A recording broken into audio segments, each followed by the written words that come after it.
All roads lead to Rome, yet the routes and the landmarks are completely different. We've already seen in the earlier part of this series that the primary state is one of pure experience that is documented by the five senses. We've also seen how the state evolves in the automatic brain, that is, not the one we are conscious of. Let us now talk the walk from the expressions of the state to the state and the simillimum, following the dance of the state from the unconscious, sidestepping the conscious to make itself seen and heard. Together, let us trace the route of this method we call the leap to the simillimum. There are 3 steps or areas in this method. The first area is the one of chief complaint, where the state expresses itself fully and intensely, making the patient aware that there is a state and it needs a solution. As we move ahead on this path, we know that we could choose any pathology, any part of the body, or any part of the person's life, and the state will express itself. Yet, in every method, there are some areas that make it easier in that method for the state to express itself. In this method, those areas, or the step 2, is what we call the FFDA,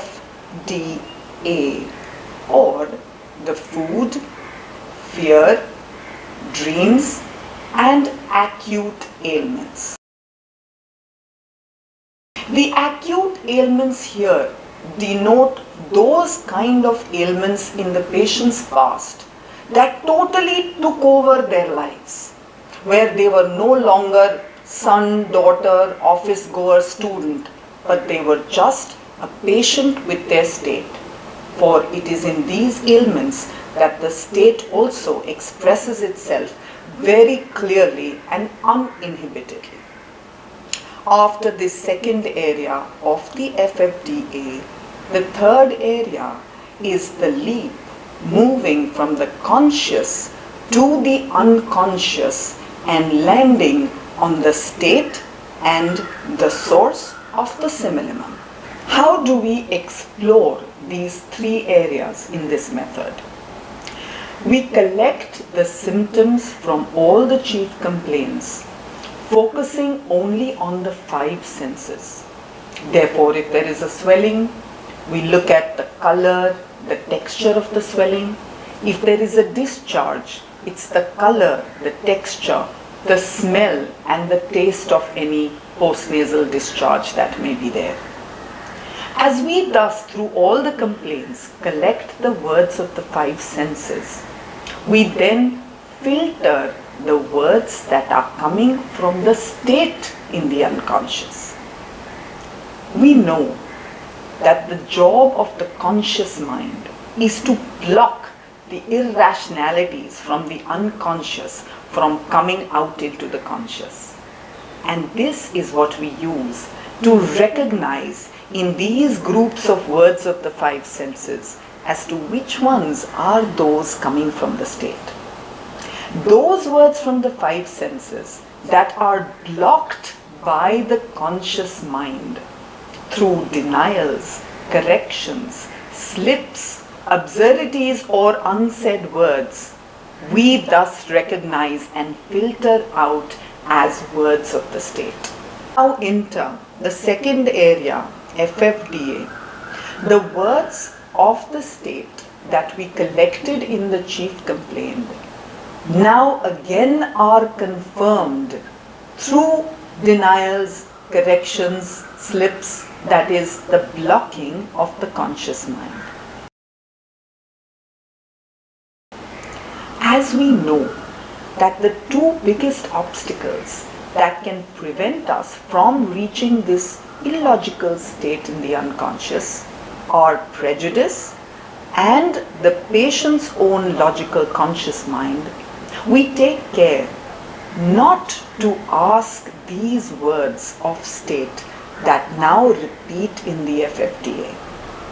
We take it as confirmed words of the state, but leave them behind and do not ask them directly as we move ahead unfettered to the third area, which would take us to the unconscious and the state. In this third area, through the FFDA itself, we now begin to hear new words of state that are being denied or corrected, showing us that they are coming from the unconscious mind, as the conscious mind is constantly trying to stop these.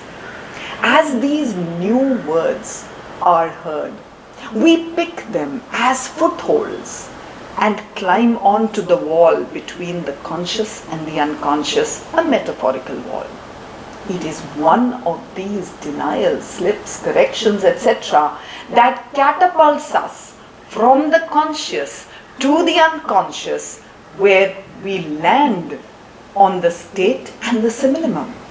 And we recognize this because the very words of state that we collected from the chief complaint, confirmed in the FFDA, and then dropped in interest of unprejudiceness, and moved ahead to take new words, have now all come together spontaneously in that one very object, which is thus the source of the simillimum. And we recognize this because the very words of state that we collected from the chief complaint, confirmed in the FFDA, and then dropped in interest of unprejudiceness, and moved ahead to take new words, have now all come together spontaneously in that one very object, which is thus the source of the simillimum. This method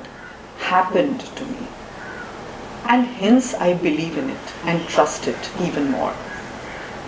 It is not possible, as I look back on the method, to have sat down and thought and logically tried to create its principles.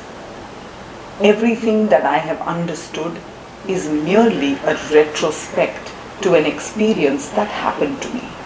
And as you then digest its principles and watch its steps, it will happen to you too. And whether it is to a well-used remedy like Calcarea carb, or to a less used remedy like Buckminster fullerene, you will be taken with artistic steps and a scientific precision through this method we call the leap to the simillimum.